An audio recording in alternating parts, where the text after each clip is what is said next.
Selamat pagi. Apa kabar kamu hari ini? Miss berharap kamu dalam keadaan sehat ya dan tetap semangat dalam belajarnya. Nah, sekarang buka buku tematik kelas 3 kamu. Kita akan belajar dari tema 2, subtema 3, pembelajaran 1, 2, dan 3. Sebelum memulai materi pelajaran kita untuk hari ini, ada baiknya kamu berdoa dulu ya. Nah, kalau sudah berdoa, mari kita mulai materi pelajaran kita untuk hari ini. Nah, materi pembelajaran kita di subtema 3 ini adalah menyayangi tumbuhan. Salah satu bagian dari makhluk hidup. Kita harus saling menyayangi sesama manusia.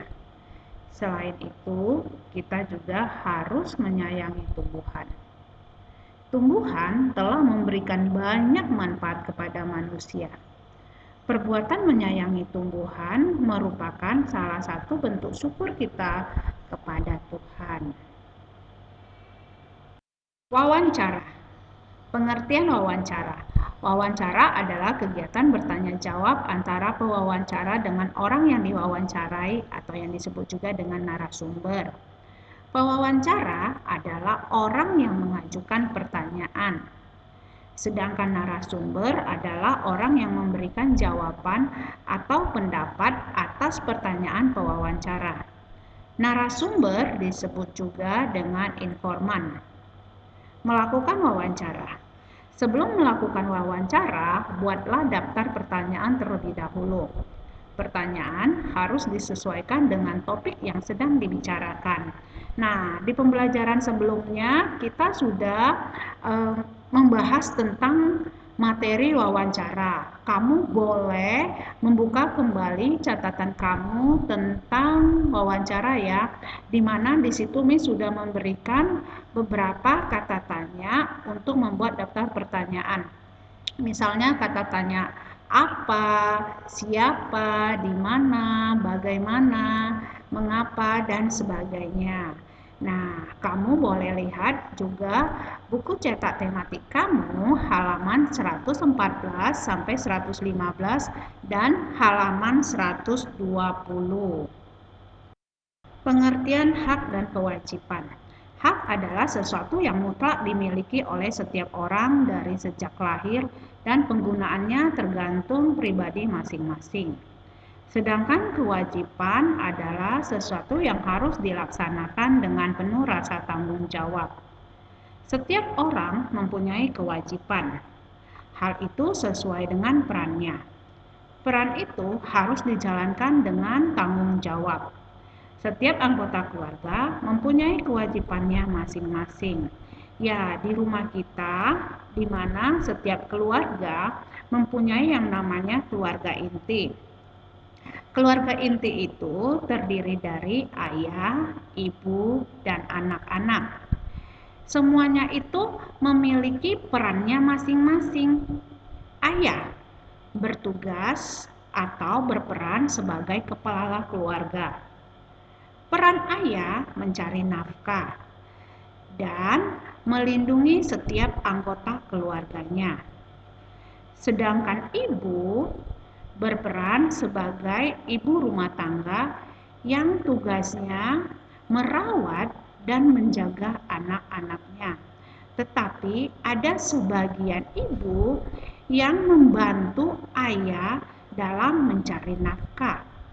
Walaupun begitu, ibu tidak lupa untuk tugasnya, yaitu merawat anaknya atau merawat keluarganya dengan penuh tanggung jawab. Selanjutnya, peran seorang anak. Ya, kalau kita sudah bersekolah, kita wajib belajar sungguh-sungguh.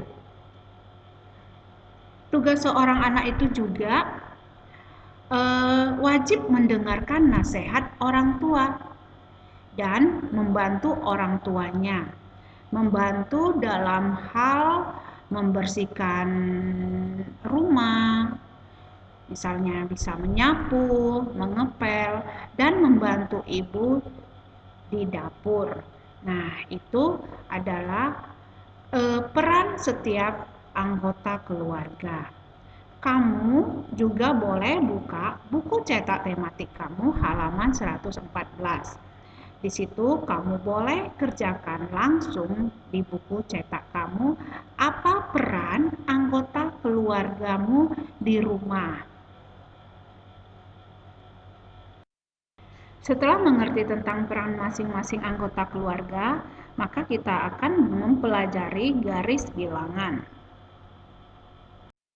Untuk membuat garis bilangan, perhatikan langkah-langkah berikut. Pertama, buatlah suatu garis lurus. Jadi kamu itu ambil penggaris, ya, ambil pensil, kamu garis dengan yang rapi di buku catatan kamu, ya. Selanjutnya dari kiri ke kanan kamu beri tanda panah, seperti contoh ini ya, Nak, ya. Yang kedua, bagilah garis dengan lebar bagian yang sama. Setelah itu kamu bagi, ya. Bagi dengan bagian yang sama. Yang ketiga, setelah kamu bagi, yang ketiga tempatkan bilangan secara urut pada garis bilangan. Nah, tadi kan kita udah bagi. Selanjutnya kita beri angka, ya. Kita beri angka 1, 2, 3, 4, 5, 6, 7, 8, 9 dan seterusnya. Selanjutnya penulisan angka itu dimulai, ya, penulisan angka itu dimulai dari kiri ke kanan, ya. Jadi dimulai dulu menulis angkanya itu dimulai dari kiri ke kanan, ya. Itulah cara atau langkah membuat garis bilangan. Perhatikan contoh soal. Tulislah angka yang seharusnya menempati huruf pada garis bilangan di bawah ini. Ya, di sini ada garis bilangan, di mana garis bilangan itu ada beberapa huruf yang seharusnya ditempati oleh angka. Garis bilangan itu, ya, harus kita ubah dulu huruf ini ke angka. Di sini ada 0, berarti di sini 0 S2. 0 setelah itu berapa? Sebelum angka 2, ya, angka 1, ya. Selanjutnya I2, ya, 3. Selanjutnya 4, ya, 5, ya. 5, 6, 7, 8, 9, hanya itu 10. Jadi, itulah cara menuliskan angka pada garis bilangan. Perhatikan buku cetak tematik kamu halaman 109 sampai 110 dan halaman 121. Tanaman bunga matahari yang baru ditanam berada pada posisi X, yaitu di angka 0. Setelah 1 bulan, tinggi pohon bunga matahari itu berada pada posisi Y, angka 2. Nah, kita akan membuat garis bilangannya terlebih dahulu, ya. Nah, setelah itu kita bagi, ya. Setelah itu kita letakkan setiap angka-angka pada pembagian tersebut dari angka 0 sampai 10. Ya. Dari posisi X, nih angka 0 ini X-nya menjadi ke posisi Y, berpindah 2 satuan. Jika ditulis dalam bentuk penjumlahan adalah 0 ditambah 2 sama dengan 2, ya. Selesaikanlah penjumlahan di bawah ini dengan menggunakan garis bilangan. 5 ditambah 2 sama dengan titik-titik. Nah, pertama kita buat dulu garis bilangannya, ya. Selanjutnya, setelah kita buat garis bilangan, maka boleh kita kerjakan, ya, dimulai dari angka 0 sampai ke angka 5, ya. Nah, selanjutnya 5 ditambah 2, berarti dari angka 5 ini kita beri titik A dulu, ya. Kita beri angka titik A dulu. Selanjutnya kita tambahkan 2. Ya, kita tambahkan 2. Dari 5 ini kita tambah 2, berarti 1, 2. Berarti di angka menuju ke angka 7. Nah, sekarang 7 ini merupakan hasil akhirnya ya, hasil akhirnya, maka kita akan tulis titik B. Nah, dari angka 0 sampai 7 ya, itu ada 7 satuan.